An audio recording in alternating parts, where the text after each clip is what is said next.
Agartala rail স্টেশনের মূল ফটকের সামনে থেকে গাঁজা সহ আটক যুবক। গোপন খবরের ভিত্তিতে আগরতলা রেল স্টেশনের গেটের সামনে থেকে সোনামুড়া মতিনগরের বাসিন্দা মানিক মিয়া নামে এক যুবককে আটক করে পুলিশ।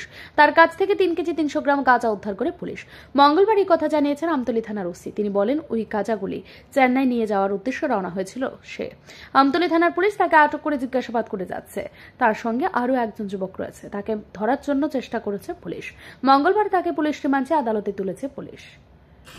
গতকাল আমাদের কাছে সন্ধ্যার সময় আমাদের কাছে একটা খবর আসে যে একজন ছেলে এটা লাগেজ ব্যাগ নিয়ে গাঁজা নিয়ে যাচ্ছে। এই খবরের ভিত্তিতে এসআই সৌরভ সাহা সঙ্গে আরও অন্যান্য অফিসার সহ স্টাফ তাকে রেল স্টেশনের যে মেইন গেটের জয়রাম হোটেলের সামনে তাকে আইডেন্টিফাই করে এবং তার ব্যাগ থেকে তল্লাশি চালিয়ে টোটাল 3 কেজি অনুমান 3 কেজি 300 গ্রামের মতো গাঁজা আমরা উদ্ধার করতে সক্ষম হয়েছি।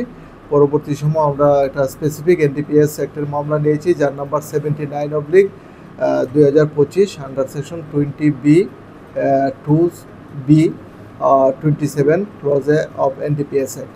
আজকে তাকে আমরা 5 দিনের পুলিশ রিমান্ড চেয়ে আদালতে প্রেরণ করব। ব্যুরো রিপোর্ট, ঋদ্ধি নেটওয়ার্ক।